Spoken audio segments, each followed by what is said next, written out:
Iran ইসরায়েলের মধ্যকার সাম্প্রতিক সংঘাতে মধ্যপ্রাচ্যে ছড়িয়ে পড়ে চরম উত্তেজনা।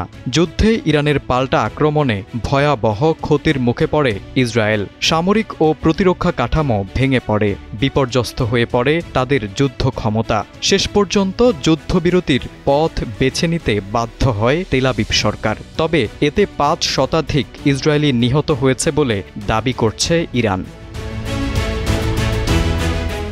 ইরানের পার্লামেন্ট স্পিকার মোহাম্মদ বাকের কালিবাফ জানিয়েছেন, ইরানের সাম্প্রতিক হামলায় ইসরায়েলের ৫০০ জনেরও বেশি নাগরিক নিহত হয়েছেন এবং আহত হয়েছেন প্রায় ৩৫০০ জন।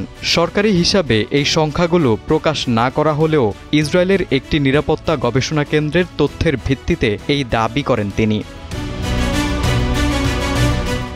ইরানি রাষ্ট্রীয় এক টিভি চ্যানেলে দেওয়া এক সাক্ষাৎকারে স্পিকার কালিবাফ বলেন, ইসরায়েল যে ক্ষয়ক্ষতির সম্মুখীন হয়েছে তা সরকারিভাবে জানানো তথ্যের চেয়ে অনেক বেশি। যুদ্ধ চলাকালে ইসরায়েলের সামরিক ও প্রতিরক্ষা অবকাঠামো ব্যাপকভাবে ক্ষতিগ্রস্ত হয়েছে বলে দাবি করেন তিনি।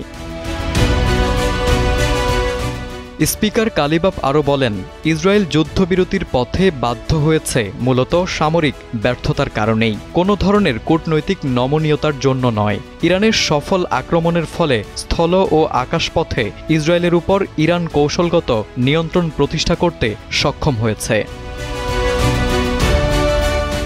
ইরানি স্পিকারের মতে, যুদ্ধের শেষ দিকে ইরানি ক্ষেপণাস্ত্রগুলোর নির্ভুলতার হার ছিল ৯০% বেশি। এর ফলে ইসরায়েলের গুরুত্বপূর্ণ সামরিক ঘাঁটি ও বিমান প্রতিরক্ষা ব্যবস্থা কার্যত অচল হয়ে পড়ে। তিনি বলেন, ইরান অত্যন্ত সুনির্দিষ্টভাবে তাদের লক্ষ্যবস্তু নির্বাচন ও আঘাত হানার পরিকল্পনা বাস্তবায়ন করেছে।